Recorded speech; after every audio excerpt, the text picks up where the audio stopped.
sa inyong classmates, right? Okay. And that's the reality of learning. May sasaktan ka, may mga pagsubok, naluluha ka, may mga pagkakataon na matutuwa ka. Okay? So I hope you've learned something for today. Sana, yung mga positive na yan makip ninyo, yung mga sinunog ninyo, sana panindigan ninyo. Minsan kasi may mga pangako tayo sa ating sarili na hindi natin natutupad. But please try. Panindigan ninyo yung mga sinunog ninyo.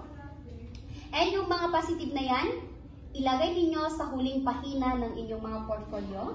I'll be checking that on the last quarter of this year. Malinaw? But if you have a Bible, iligpit nyo sa pinaka-paborito ninyong pahina. And after that, pagdating ng pag-collect ako ng portfolio, insert it to the last page beside your reflection for the year. Nagkakaintindihan? Nagkakaintindihan? Yes, ma'am.